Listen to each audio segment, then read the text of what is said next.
Bonjour Pierre-Alexandre. Bonjour, c'est Romo Roboso. Ça va, c'est bien passé la journée? Oui, et toi, un peu chaud. Ah oui, il fait pas mal chaud en ce moment à Grenoble, même au Fontanil, hein. Là, on travaille. Mais au Fontanil, il fait super chaud. Alors, dans l'atelier, on a les deux climatisations. Ouais, on a des ventilateurs. Le gros ventilateur. Alors, je suis allé au marché et bon, j'ai pris quelques produits locaux de Saint-Martin-Vinou, notamment un mélange à salade. Vous avez une salade verte avec un petit pot de sauce style Vietnam, hein, avec des cacahuètes, feuilles de menthe, carottes râpées. Et vous avez des pâtes chaudes que vous faites cuire, vous faites chauffer, ouais, au micro-ondes, et vous mélangez avec la salade. En fait, ça fait un dîner quasiment complet. Il n'y a pas besoin de plat chaud. En été, ça tombe bien. Et en dessert, je proposais une crème au chocolat faite maison par le producteur le crémier de Saint-Martin-Vinou, Mirabel, voilà, il s'appelle Ici en Chartreuse, qui fait ces produits-là. Il me semble que je sais pas si tu avais goûté une crème dessert de... Non, est-ce qu'il n'était pas là? Non, enfin bon, il faudrait que tu goûtes.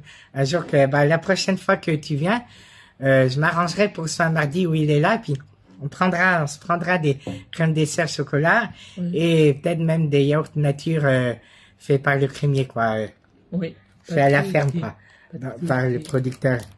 Pas de souci, monsieur Jérôme Roboso. Et sinon, qu'est-ce que t'as fait comme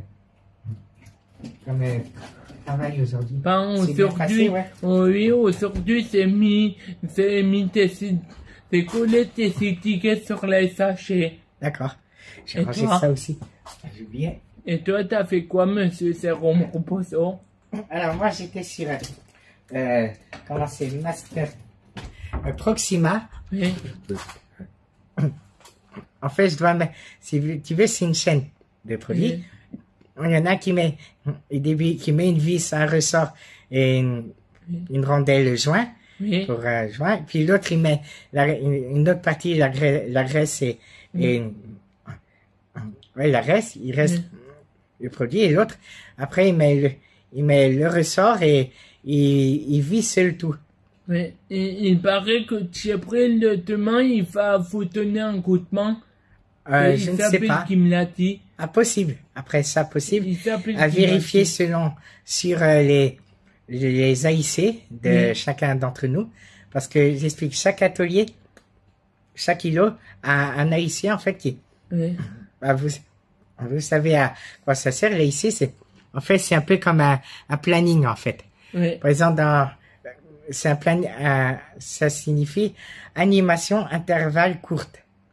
Dire dans la journée, il se peut que les personnes changent de poste au lieu de demander à chaque fois qu'est-ce que je fais, je regarde là ici, puis voilà, en fait, je sais où je suis dès le matin, quoi. Oui, d'accord. Par exemple, j'ai vu que jeudi, il me semble, je suis à SDCM avec voilà, des collègues et voilà. Et tu peux expliquer ce que c'est et ton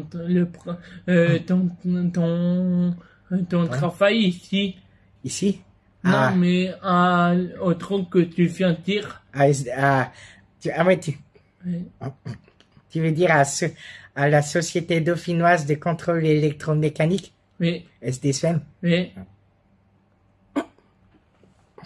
En fait, on a commencé avec eux pour d'abord un travail qui s'appelle pour le Bénin, qui c'est en Afrique.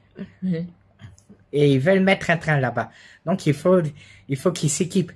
Il faut qu'ils mettent les rails, il faut qu'ils mettent les machins électriques. Donc nous, on est là. Ils ont proposé qu'on leur donne du renfort, mais par contre, en venant chez eux, sur site, sur leur site à eux. D'accord. Et depuis, ils sont plutôt dans la dynamique de continuer cette fonction-là, cette façon de faire là, parce que ils ont vu qu'on s'est bien intégré et qu'il n'y a pas de souci, que c'est même plus pratique parce que ça évite à notre chauffeur d'aller et venir pour des voyages, parce qu'on perd 2h30 hein, quand tout va bien.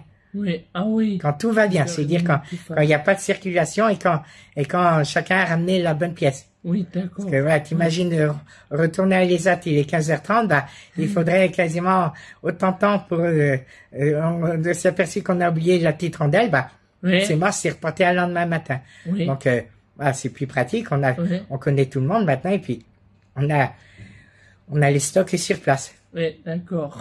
On appelle ça un travail hors mur. Oui. C'est pas une mise à disposition, attention, c'est un hors mur. Hors les murs, oui. Après, il y a toute une équipe qui participe. Moi, après, il y a des roulements, ça permet de chacun d'y aller, et puis d'autres moments de se reposer là, et puis d'autres moments d'y aller. Moi, en sort, c'était ça, essayer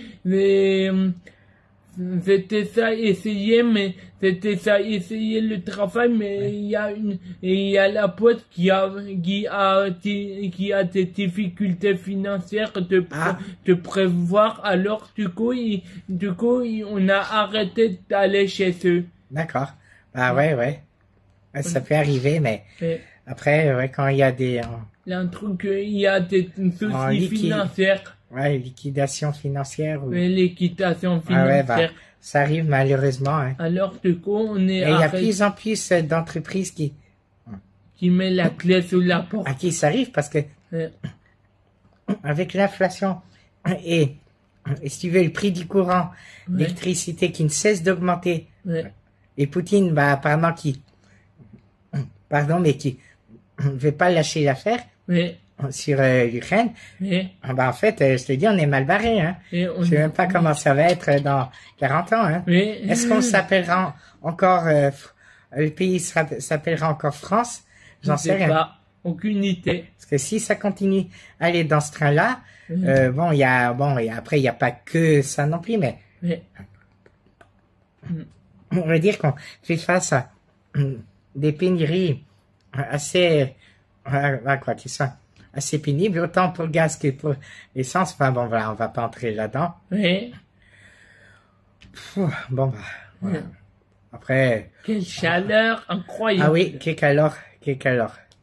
Comme dirait ma grand-mère, quelle calor.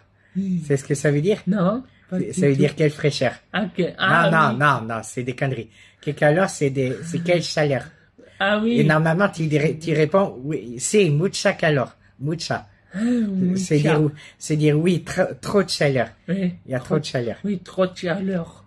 Il faudrait que je regarde comment on dit travail aussi en espagnol. Jamais regardé comme j'étais en vacances, j'ai pas pensé à ce mot-là. C'était pas aucune idée. Non plus, il faudrait que je demande. Bon.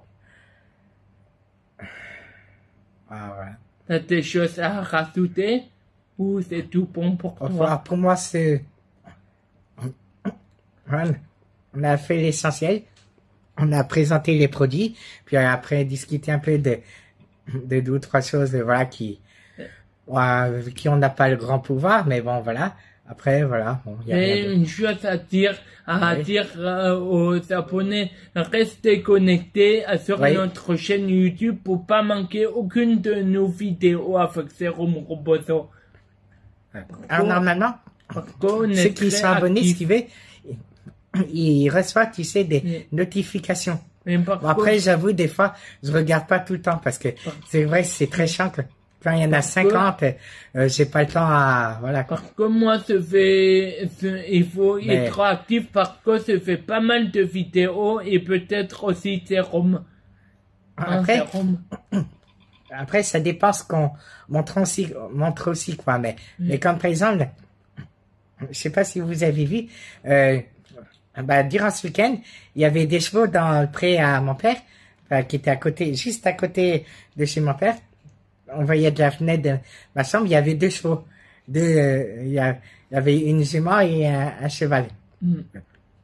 Donc, je les ai pris, donc, c'est vrai que, quand ils sont bien, ils mangent de l'herbe, parce que, il y a pas mal d'herbe et c'est écologique comme système de tondeuse. Oui, d'accord, oui. Pas de souci. Je pensais, on devrait demander ça à Agnès, à Laurence, des chevaux, pour l'herbe. Ça s'évite aux espaces verts avec la tondeuse de passer, c'est plus écologique. Oui. Ah oui, pas bête, mais ouais. Par contre, il y a un souci qui vient à la tête, là. Il faudra un enclos. Et oui, 10 foins.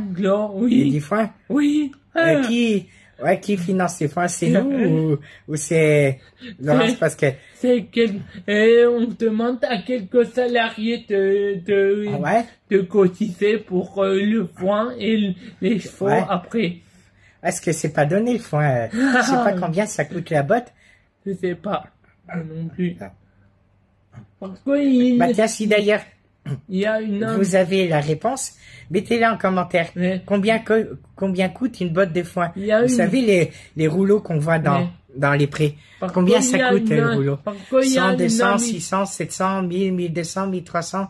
Je pense que après, si vous avez réponse, dites-le nous. Si vous l'avez pas, on va chercher. Je vais me renseigner de mon côté. Du côté de mon père, il y a des agriculteurs, donc je pense qu'il doit savoir. Je connais quelqu'un qui doit savoir. Il y a une amie pour son anniversaire qui a reçu une vache. Ah bah oui, c'est. Parce qu'il est agriculteur. Bah oui, c'est déjà bien comme cadeau une vache. Et du coup, il a ouvert le paquet, il a dit une vache.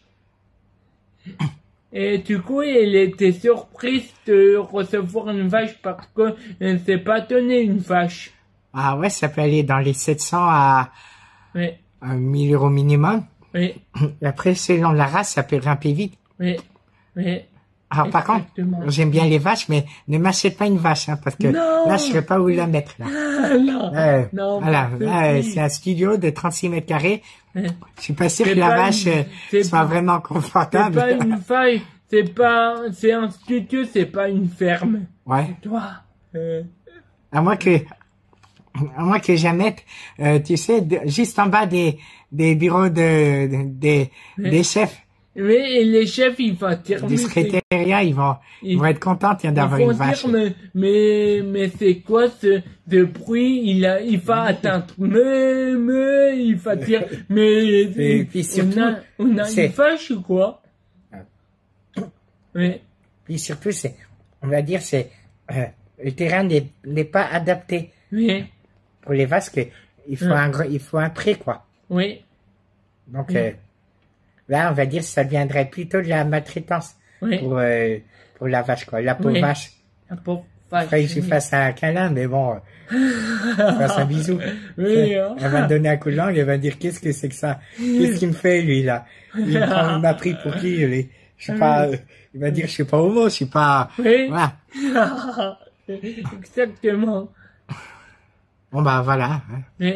Je crois que c'est pas mal. T'as quelque chose à évoquer? Non. Quelque chose d'autre à évoquer? Non. Non. C'est bon. Pour moi, c'est bon. Bon, bah, on vous souhaite une excellente soirée, fin de journée, excellente soirée. Oui. Et puis, bah, très bientôt, et continuez à nous suivre sur les réseaux que vous connaissez bien. Et puis, d'ici là, soyez prudents.